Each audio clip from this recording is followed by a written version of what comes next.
You are watching Psychoverse, the channel where we break down the hidden patterns of human behavior that most people live through, but never fully understand.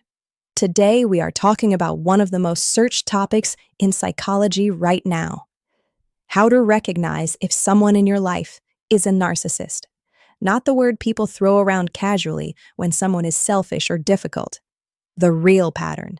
The one that shows up consistently, quietly, and in ways that are easy to miss until you know exactly what to look for. These 7 signs changed how a lot of people understood their relationships. You have probably spent time with someone who left you feeling confused about yourself. Not because of one big moment, but because of 100 small ones. Conversations that somehow always circle back to them. Apologies that were given but never really meant. Moments where your feelings were acknowledged and then immediately turned into a problem with you. You walked away from those interactions doubting your own memory, wondering if you were too sensitive, wondering if you were the difficult one. That specific kind of confusion has a pattern behind it, and today we are naming every part of it. The first sign is something you feel before you can explain it. Every conversation with this person somehow ends up being about them.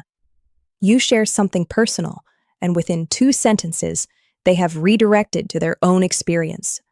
You bring up a problem, and somehow by the end of the conversation, you are listening to theirs. This is not occasional. It is consistent. And here is the part that makes it hard to name. It does not always feel dismissive in the moment. Sometimes it feels natural, like they are just enthusiastic or talkative. But over time, the pattern becomes clear.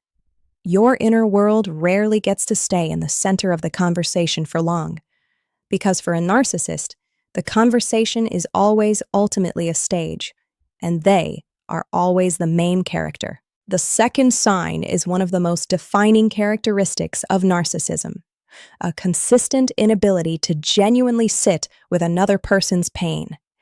This does not mean they never say the right words. Many narcissists say exactly the right words. But watch what happens when your pain is inconvenient for them, when your bad day interrupts their good mood, when your need for support competes with their need for attention. In those moments, the empathy tends to disappear or flip into frustration. Real empathy is not selective. It does not show up only when it costs nothing. When empathy is only present in comfortable circumstances, that is not empathy. That is performance. Here is something that surprises people about narcissists. Underneath the confidence and the self-assurance, there is often extreme fragility. The self-image a narcissist builds is not solid. It requires constant maintenance, and any feedback that challenges it, even delivered gently, even delivered kindly, can trigger a reaction that feels wildly disproportionate.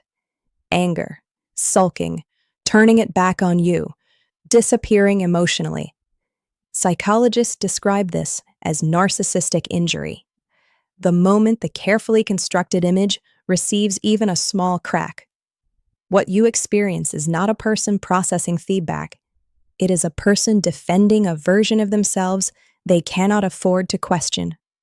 And in that defense, you often end up apologizing for something that was never your fault. The fourth sign is entitlement. Not arrogance in an obvious way, but a quiet, consistent expectation that their needs come first, that their time is more valuable than yours, that the rules everyone else follows do not quite apply to them. You see it in the way they respond when they do not get what they expect: frustration that feels outsized, disappointment that becomes your responsibility to fix, a sense that the normal give and take of a relationship only runs in one direction. Entitlement in a narcissist is not always loud. Sometimes it is just a pattern of always being the exception, always having a reason their situation is different, always landing on the side of the equation where they receive more than they give. The fifth sign is one that takes people a long time to identify: because it does not look like manipulation. It looks like hurt feelings. When you set a boundary, they do not argue with the boundary directly. They become visibly wounded. They bring up everything they have done for you. They imply that a person who truly cared would not need to set that boundary at all. This is guilt as a control mechanism. And it works so well because the people drawn into relationships with narcissists are usually empathetic. They do not want to cause pain. So when they see hurt, even manufactured hurt, they soften. They apologize for protecting themselves, and the boundary quietly disappears. Sign 6 is something you feel as a low hum under the relationship. Everything they have done for you is remembered. Every favor, every sacrifice, every time they showed up. It does not get mentioned constantly, but when conflict arises, it all comes out. Suddenly, everything is on the table. Everything you owe. Everything they gave that you apparently never gave back enough. This is scorekeeping, and it is exhausting to live alongside, because it means nothing in the relationship is ever just given freely. Everything has a price that you do not know about until the moment it is collected. Genuine care does not work that way. When love is used as leverage, it was never unconditional. The 7th sign is the most personal, and for many people, it is the one that finally makes everything click. You do not feel like yourself anymore, not in a dramatic way, but you are quieter than you used to be, more careful with your words. You second-guess yourself in situations where you used to feel confident. You look back at who you were before this relationship, and there is a gap.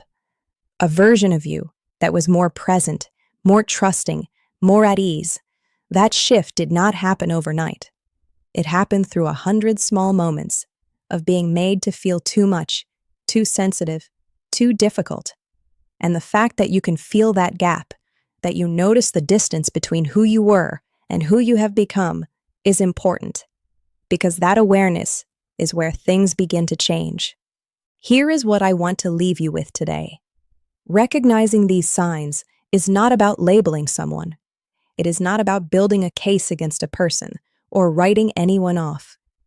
It is about understanding what is happening to you inside a dynamic so you can make informed decisions about your own life. Because you cannot protect something you cannot see. These 7 signs are not a diagnosis. They are a pattern. And patterns, once visible, lose most of their power. If you recognized yourself in any part of this video, please know that what you felt was real. Your confusion was not weakness. Your exhaustion was not oversensitivity. And if you need support working through any of this, a therapist or counselor is the most powerful next step you can take. Drop in the comments which sign hit closest to your own experience. And if this video gave words to something someone you know has been living, please share it with them today. Psychoverse is here every week. Subscribe and never miss what comes next.